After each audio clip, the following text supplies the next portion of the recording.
Hello and welcome. Thank you everybody to joining me, Heather Gray with Discovering Health on this episode of Lyme, Mold, and Chronic Illness Recovery. You are not crazy. It's not in your head and there is hope. And part of the reason why I have a very special guest, Dr. Todd Watts, a chiropractor in Meridian, Idaho, co-founder of Cell Core Biosciences and microbe formulas. I keep wanting to say microbiome, but that's a different company. So excuse my typo there. But they're doing amazing work in the mold Lyme area. And that's why I chased him for months to be on the show, because this is one of the few products that I've used that really will, put all that in one place, because most folks with Lyme have issues with mold, have issues with heavy metals, have issues with parasites. So I'd love for Dr. Watts to tell us a little bit about himself, his background, like why he got into this, because most of us working in the Lyme and mold background usually have their own story to tell, because it's very complicated and most people don't like dealing with it unless they have to. So I'm curious to what your story is, of why you got into this route. So, and thank you for joining us. You're welcome. Thank you for having me here. I just love, this world, and I have a passion and helping people get better because of my own journey and Dr. J's wife and just so many of the clients and patients I've worked with over the years. So the reason why I'm here, really, it goes back to my own health journey, which really started out when I was 28. I was diagnosed with Epstein-Barr virus. Yeah. And I was really down and out with that for a couple months, and then just health just changes in your 30s. You get into 40, started having seasonal allergies, headaches, joint pain, memory issues, brain stuff, word recall, and severe fatigue to the point where I couldn't even work out. So people who don't have Lyme do not even understand, like the word fatigue doesn't even begin to touch like what we experience with this. Am I right? Like it's like a vampire literally sucks the life out of every single soul in your body. Yeah, there's no recovery. I mean, literally it's I got to work out and then I'd be trashed for 7 to 10 days, right? I'm sore for a couple of days sort of thing. So then I wouldn't work out. I remember that one of my classmates when I was going to chiropractic college, in my doctorate, and that was in my 40s. And she's like, "Oh, this is your once a year workout." I try. And then I just didn't, go, move on from that. But ultimately, with the economy and everything shifted in 2008, I lost everything. So I lost my houses, cars, and I had to decide, what am I going to do with life all over again? I was under a lot of stress. My health just kind of took a nosedive from there. And so all these symptoms just got worse. And as I was going through school, my doctorate, I was learning, I was doing a lot of internal medicine courses and also doing like the DAPC program with chiropractic. And I'm going to turn on some of my technology here. It can be a little distracting, can't it? Yes. So with going through this journey, I was at a conference with this guy talking about Lyme disease. Never even heard of it. And he's discussing Babesia and some Lyme and symptoms. I'm like, holy crap, I got all those symptoms. It's crazy. I mean, all this upper head tightness up through here, my chronic sacral pain for 3 years straight. I mean, I was doing every therapy possible to get fixed and nothing was working. And you're a chiropractor. Well, yeah, I was in chiropractic school. So I was getting adjusted all the time. I was getting physical therapy. I was getting acupuncture. And it's like, man, my low back, my sacral pain, and my upper cervicals, I could hardly even adjust my neck because it was so tight. Wow. And the fatigue part was, it's like you push through it, but it felt like I was just surviving life versus thriving in life. And as I got out of school, started my own practice, I would come home, crash for a couple hours, get up, eat dinner, be with the kids and put them to bed, and then go back to bed again. And I missed out on a lot of things the way I would always envision life. I didn't envision life when I was a little older dad. I started at 38 having kids, but I didn't envision, I figured I'd be super active in sports and doing things with them, and I was just so exhausted, couldn't do that. So, I could deal with joint pain. I could deal with, a lot of the stuff, the memory issues at times, the blurry eyes, blurry vision, but the word recall stuff really bothered me. Anyway, I got through it. And as I was going through this journey, I started out with mimosa pudica seed as the first product, and it was making huge differences on patients. I figured out the correlation between parasites and Lyme disease, and how parasites suppress the immune function, which then causes the cycling or proliferation of Lyme disease, and then figuring out how to clean the gut.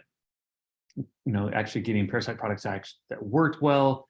I created those, and then from there went into developing. I worked with Dr. Lindsley, who had already been. I used his products extensively for my Lyme, and Babesia, and Bartonella issues, and his products worked well. And then we brought those into Cell Core, and then adapted them a little bit different, but mostly his remedies that we got from him, and those worked great. And I stopped cycling. I was this whole up and down thing with Lyme, and then eventually, as I treated parasites, I stopped the cycling, and no more crashing, which seemed to be Hopefully everybody hears that, because I think that's probably one of my biggest pet peeves in any Lyme group, any Lyme anything. So many folks are focused only on treatment. What'd you do for treatment? What'd you do for treatment?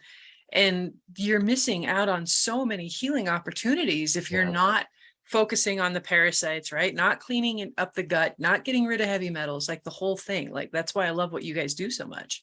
So this is how the Cell Core came about. And it never planned on it, but it just people needed the products, and the Para One, which is the mimosa pudica seed, like was a game changer for so many people, like massively. And people are like, oh, so you just see the product coming out in the store.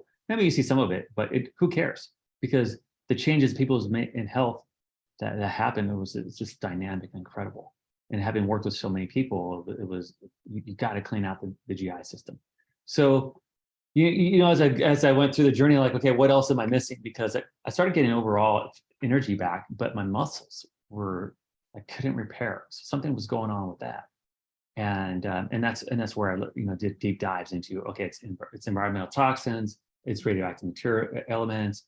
Eventually I got into mold because I had so many patients that were dealing with mold. I wasn't at the time, but later on, over this past few years, I did deal with mold.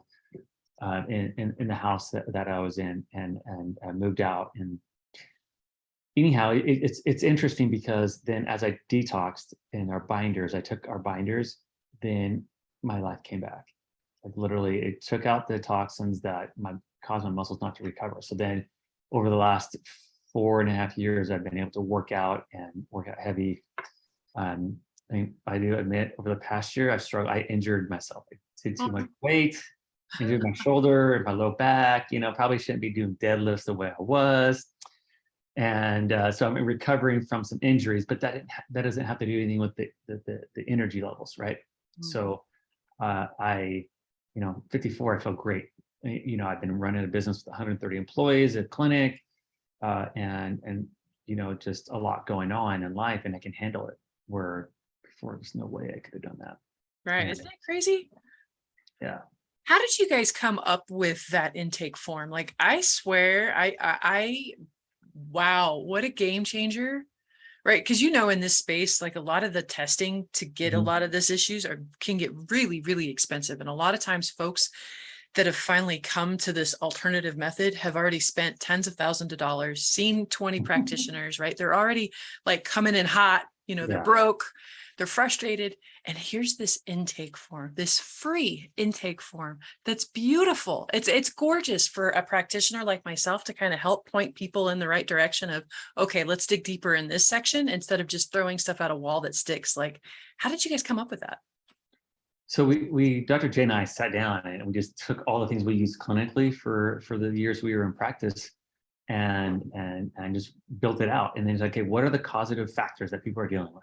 So there's an intake form, and then there's all the assessment forms that come with it. That's, any practitioner can put their name on it and use it. And it's great because it goes through Babesia symptoms, because there's a Lyme questionnaire, there's a parasite questionnaire, there's a mold questionnaire or mycotoxin. There's a one for metals and environmental toxins, and the list goes on. So we have multiple assessment forms to allow us to direct the practitioner to, like, where do we need to go? Oh, I see that there's a lot happening here, without having to spend, tens of thousands in testing, like you said. And I worked with so many people in the clinic that I already seen 50 practitioners with all these expert Lyme doctors, and they're still not better.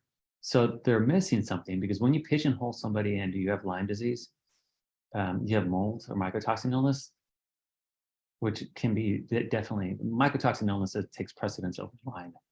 Absolutely. Because presses everything. But so many of these people that had were diagnosed with Lyme disease also had mold that they didn't know about, also had environmental toxins that were causing disruption and problems, and parasites that nobody could ever figure out because you can't get it on a test. So you got to start thinking outside the box and investigating and researching and diving deep into stuff, which is what Jay and I do on a daily basis, as well as what we did clinically. And that's how we created all this stuff, is to how do we make it easier? What do I use in my clinic? Well, let's share it with everybody and give it for free. And all our education that we do on our website for Cell Core for practitioners is free. All you have to do is have an account, and we go through the deep dives on all kinds of different subjects. So, I feel like our whole goal and our passion is to change the world in the way we think about it. Not functional medicine. Functional medicine, they say, is root cause, but it's not at all. It's all about giving a supplement to help a pathway to work. Well, that pathway isn't working due to a toxin for an infection, toxin from an infection, or a toxin from environmental chemicals and toxins that are, suppressing that enzymatic reaction. So now you're not making hormones, or you're not making neurotransmitters, or you're not digesting properly, or you don't have the right microbiome because of those toxicities. So we go after the foundational aspects of what we call foundational medicine to go in and clear the causative factor, the why. Well, why do they have Lyme? Why do they have H. pylori, or why do they have Candida? It's not; those aren't infections. Those are pleomorphic-based organisms due to a toxin within the body that's causing that problem. So we do deep dives into what creates those, and why does one person that has Lyme have all these symptoms and somebody else that has it doesn't have any? It's bacteria that pleomorphs, and it causes problems when there's toxins in the body, disruption that can be caused by the toxins, or even emotional stress and trauma that can really suppress immune function. So, it's interesting when I used to see all these people that bring all these stack of labs to me, and it's like, okay, you have Epstein-Barr, HHV6, herpes 1. I mean, it's just like, and Lyme and co-infection. Like, what don't you have? So is it really an infection problem? Or is it an immune dysregulation problem? And what's dysregulating the immune system causing it to happen? And that's what we teach doctors. Yeah, absolutely. I guess that was probably the most frustrating part about my journey is, when I finally got my Lyme diagnosis after 27 years of having it, this Lyme literate doctor didn't ask about what my stress level was like, what, if I was pooping every day, if I was sleeping at night, what my, what I was eating and what I was thinking. He was just throwing napalm at the critters, not at, trying to get the detox pathways open. I thought I was going to die. I mean, that's actually what brought me to becoming a functional practitioner, is because if I continued down that pathway, I thought they were going to kill me. And so, like I said, I just think it's beautiful that you guys, it's step one, let's open up detox pathways, right? Because duh. Yeah, detox pathways, open up drainage. Like, you got to drain. If you can't drain, then you shouldn't be killing anything. And why are you killing? Because why is it there in the first place? So you got to go deeper thought process. Why do you have to kill? Or is it just there's toxins that are causing the bacteria to clean those toxins up that are proliferating out of control? So you're totally right. And the other thing we focus on initially is energy. Because how do you, if you don't have ATP, or the fuel of the body, then how is your organs and your cells going to detox or make hormones or do any of the enzymatic reactions it needs to without that function? So mitochondria and drainage is the first two things you have to deal with. And that's where a lot of the people we work with, they have so much of a better process, because now they're not going through and they're like, oh, I feel horrible. I'm like, some people might, they go too aggressive, but we try and minimize that dramatically. And that way it's a better experience. And then they're not going to cycle right back to where they were. Right. I haven't had any issues with anybody herxing off your products, like, so far. I knock on wood, like it's been a beautiful thing. And then the cool thing about your binders, like, you guys are like the only binders on the market where you can actually take with food and other supplements. Like, how does that work? Like, I still can't wrap my brain around that one. Okay, so there's a difference between our binders and other ones. When you're looking at a typical binder, So activated charcoal, those types of products, there's spent energy. There's no energy within those products. And all they do is they go in, they're large carbons that they just mop up stuff in the GI system. They don't even go systemic. Mm. Okay. The difference is with our carbons is we use humic and fulvic acids, but they're not like other humic and fulvics. They go through a multi-phase. So we're not just taking the powders and then turn around and encapsulating and selling them. They go through a multi-phase where they go into a liquid, stuff's added into them, and then they go into a spray dry, and then back into a liquid, back into a spray dry. So we can bring other energy into it. So we're charging, these things are getting charged to have high electroconductivity. The pH is important, what the pH is to have lower pH. So it has the energy, right? Because pH is just a measure of millivolts. So does it have, energy, or does it have high millivolts or low millivolts? And what balance does that need to be at? And so we look at what's important with the type of carbons that we have, some of them that can be GI related, some of them that go more systemic.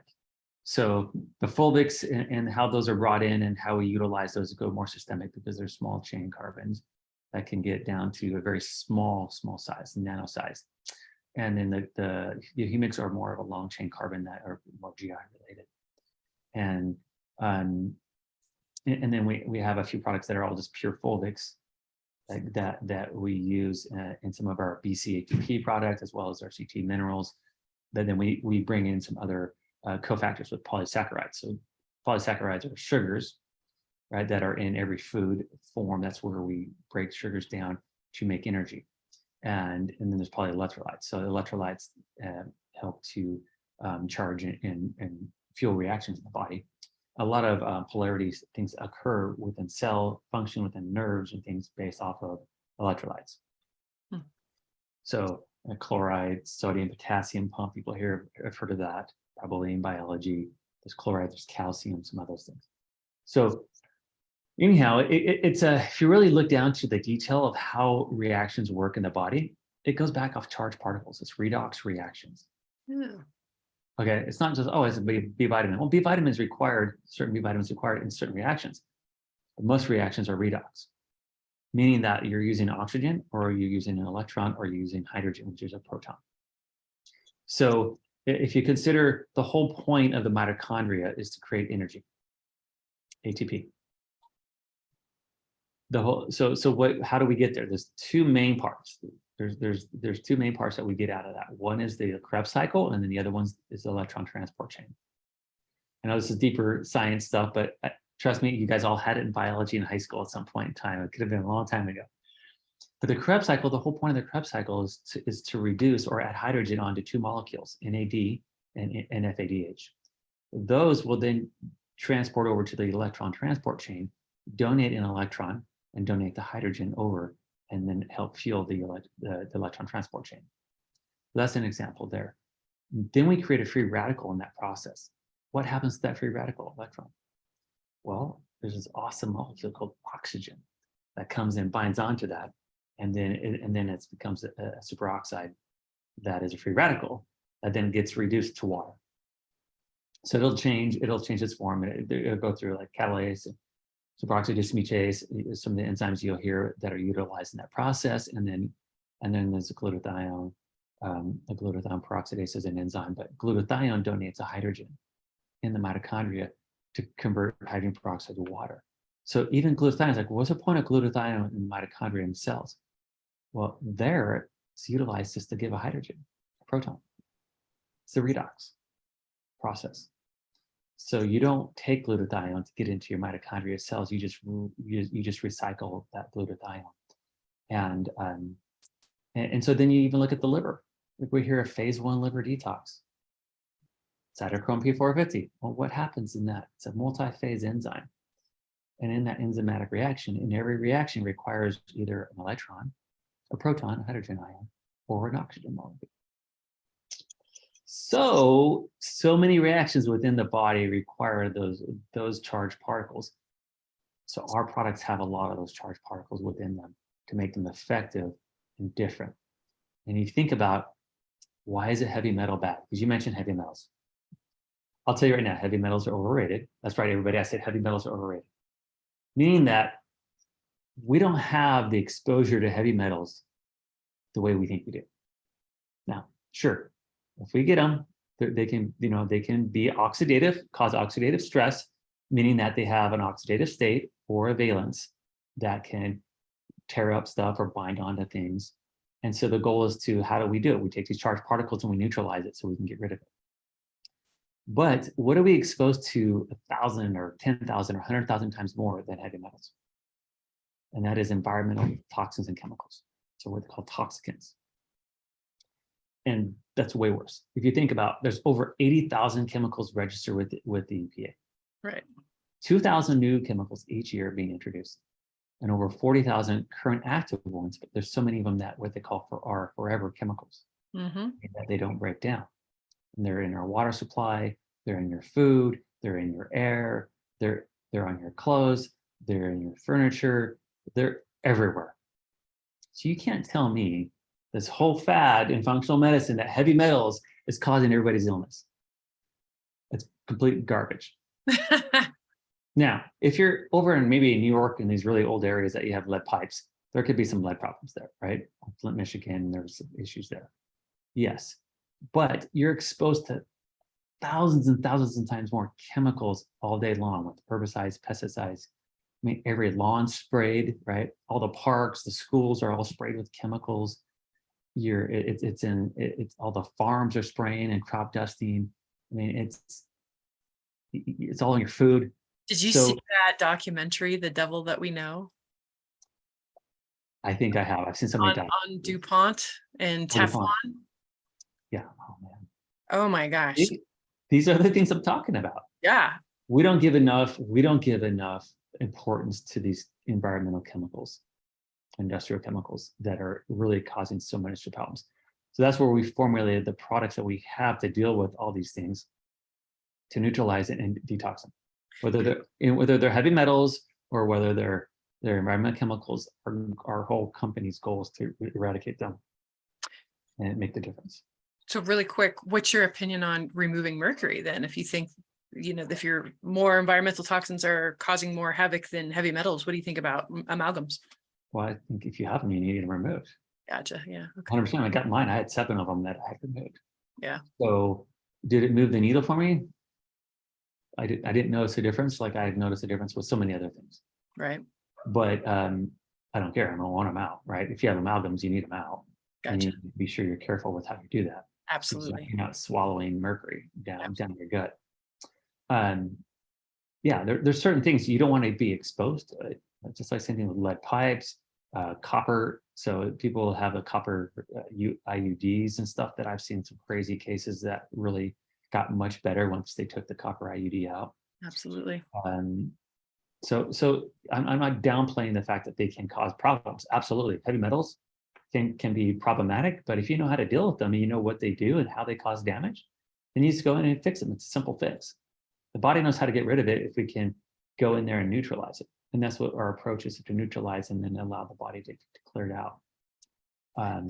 But it's the fact that we're not thinking about the chemicals that we have much higher exposure to, that we need to address and try and avoid them, and as much as we can, and how we eat, the water we drink, the food we eat, the air we breathe, the spray chemicals that we don't even think about that we're going over and spraying all the time, or running barefoot through the parks, getting all that glyphosate or chemicals into your feet, right, your skin. It's horrible. Yeah, I had a client who I just recently ran a DNA test on and showed he's got all kinds of issues in his detox pathways. And he was wanting to take a cheaper route when it came to, I think it was a sauna.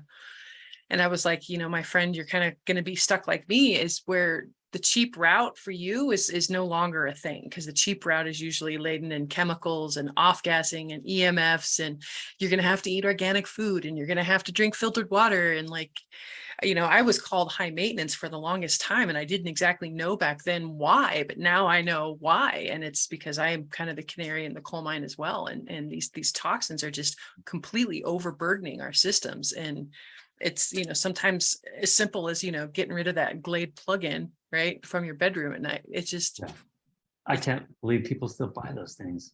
I can't believe I can't believe that they're still legal. Like the poisons that we're allowing into our system, into our food, it just still blows my brain. A lot The of the stuff US, that other countries have, banned and yeah, outlawed. yeah, the US is just, you wonder if they really care about people. If these other countries are banning it, the chemicals, like, there's certain things such as Mountain Dew, Skittles. I mean, there's a variety of foods that are just so laden with horrible toxins. I think there's in there a big lawsuit against Skittles right now. Like finally, some of this stuff is starting to Good. come around. Yeah, I read somewhere that there was a big lawsuit about cancer causing ingredients and the red dye and all that stuff. And there's a big lawsuit Yeah, against the Skittles blue right the blue dyes are bad. I have one of my kids that he knows if he has any access to any dyes, especially blue dyes, then he'll break out. He has a reaction to it. So we're going through. He's my 8-year-old, so we're detoxing and working with him on cleaning things out. And it's just not a chemical that's healthy. Not at all. Well, I wanted to stay true to my time commitment with you. Okay. And so I wanted to say thank you so much for that little education. It was absolutely awesome. And hopefully it'll spark a couple people to, look at their treatment and look at the way that they're living differently so that they can choose better, right? Yes, filtered water, so distilled water. Don't eat the meat at the market because it's sprayed with tons of chemicals. You get it from locally, a local place. Absolutely. And same thing with the eggs, same thing with your food. Try and be as clean what you're putting into your body as possible. Absolutely. Amen to that. Thank you so much, Dr. Watts, for joining us today. So appreciate it. Glad to be here. Fantastic. Have a healthy day, everyone.